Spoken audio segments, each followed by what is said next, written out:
అమ్మ రుణం ఎంత తీర్చుకోలేనిదో మనకి నేర్పారు శంకర భగవత్పాదులు. మీరు అందుకే శంకరుల జీవితాన్ని జాగ్రత్తగా గమనిస్తే మీకు కొన్ని రహస్యములు అందుతాయి. పితృరుణము మాతృరుణము అని రెండు మాటలు ఉంటాయి. జన్మత తండ్రికి రుణపడతాడు, జన్మత తల్లికి రుణపడతాడు. ఇందులో పితృరుణం తీర్చేసుకోవచ్చు. ఎలా తీర్చుకోవచ్చు అంటే దానికి ఒక ప్రత్యేకమైనటువంటి యాగం ఉంది. ఆ ప్రత్యేకమైనటువంటి యాగాన్ని చేసినటువంటి వాళ్ళు సౌత్రామణి అని ఆ యాగానికి పేరు. చాలా పెద్ద యాగం. ఆ యాగం చేస్తే పితృరుణం తీరిపోతుంది, అమ్మ రుణం తీరదు. అందుకే సన్యాసికి ఒక నియమం ఉంటుంది.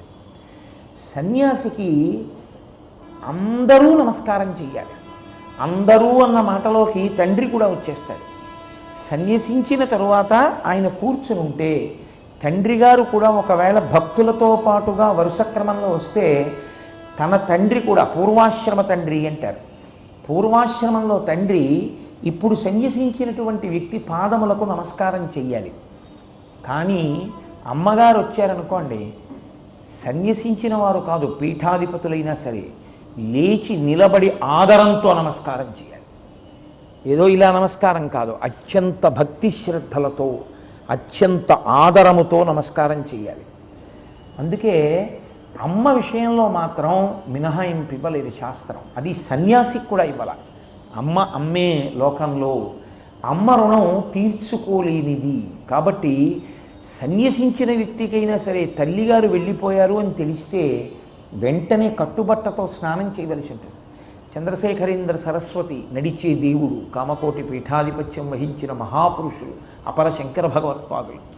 అటువంటి మహాపురుషుడు సభ తీర్చి ఉండగా, పండితుల మధ్యలో ఉండగా వారి తల్లిగారు మహాలక్ష్మమ్మ గారి శరీరం విడిచిపెట్టేశారు అని టెలిగ్రామ్ వచ్చింది. వారు అది చదివి ఏమీ తెలియని వారిలా, వారికి తెలియందేం లేదు. ఇంకో శంకరాచార్యులు వారు పరమాచార్య స్వామి అంటే ఆయన సన్యాసి తల్లి శరీరం విడిచిపెడితే సన్యాసి ఏం చెయ్యాలి అని అడిగారు. స్నానం చెయ్యాలి అన్నారు.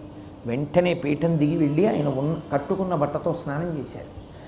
అమ్మ అన్న మాటకి అంత గౌరవం ఉంటుంది. అందుకే శంకరాచార్యులు వారు అమ్మగారికి మాట ఇచ్చారు, నీ ప్రాణోత్క్రమణ అవుతున్నప్పుడు అమ్మా నేను వస్తానని తలుచుకో అన్నారు. ఎందుచేత అంటే శాస్త్రంలో ఒక నిబంధన ఉంది.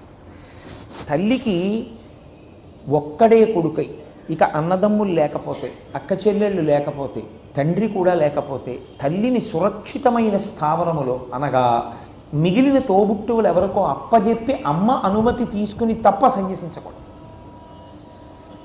శంకరాచార్యుల వారి విషయంలో ఏమైందంటే తండ్రి గారు లేరు, తోబుట్టువులు లేరు, అమ్మను ఎక్కడప్ప చెప్తారు అని సన్యాసం విషయంలో చాలా పెద్ద ప్రశ్నే వచ్చింది.